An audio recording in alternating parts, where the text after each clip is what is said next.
Dahil kaning adlaw day adto day ko sa Steel Town mag home service. Alas 6 kapin sa buntag day is nigawas nako sa Ambalay. Kay basta man gud day tan-aw nako sa buhok day nga lisod siya trabahoon na kay lagi damage na siya mo na mo sayod jud ko og gawas sa Ambalay. So before day ko mag-start sa akong pangriban day is testingan sa ako ng buhok daan sa akong client. So ako pa jud na siya i-check day kung okay pa ba jud ang iyang buhok. Pero kaning buhok sa akong client karon day is nagrabirize na jud siya please lang. Kay lagi day na over og humol sa color. Anyway, mayong adlaw di ay sa to ang tanan. Og mao day na ang buhok sa akong client day so bago pa jud siya naligo pag abot nako.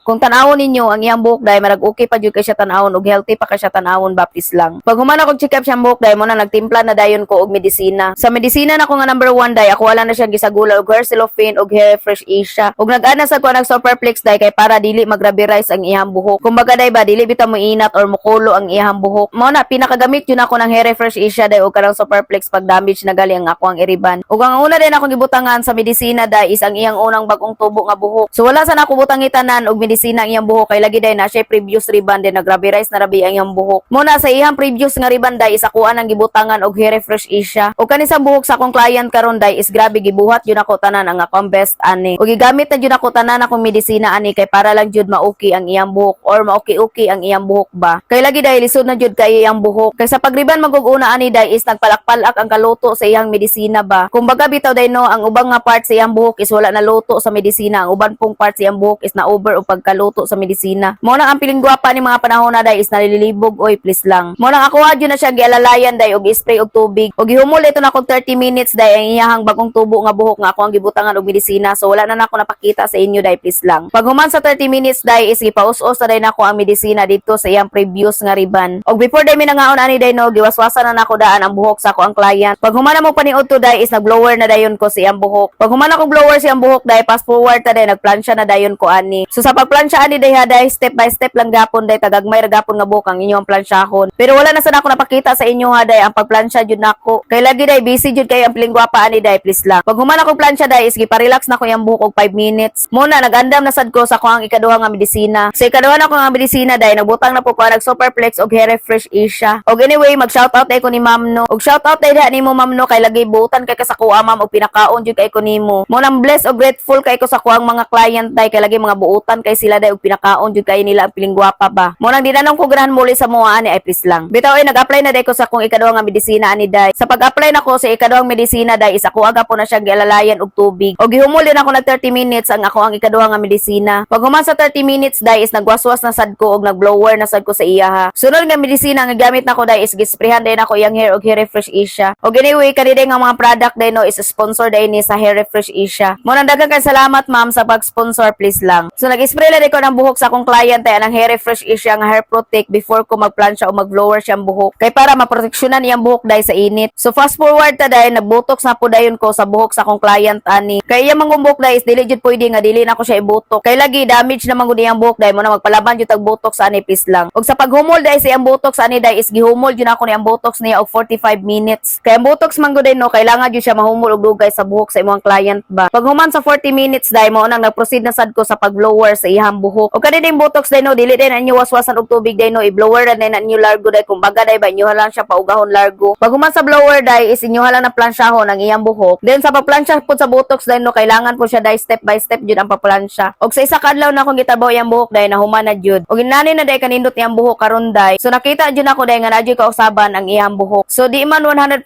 day nga na okay jud ang iyang buhok, pero na jud kalainan og na jud kabaguhan pod sa iyang buhok. Og mao day ni ang before niya nga buhok day. Og mao na sad ni ang after sa iyang buhok. Bali isa na ako ni kadlaw gitrabaho day please lang. And I hope day ma-appreciate sa akong mga client ang ako ang pagtrabaho sa ilang mga buhok. Kay nasayod jud sila day kung giunsa nako pagtrabaho ilang buhok please lang. Og anyway, dire na day ko mag-end og maoras na to ako i-share sa inyo. I'm Emerly and thank you for watching. Manambay mo ay.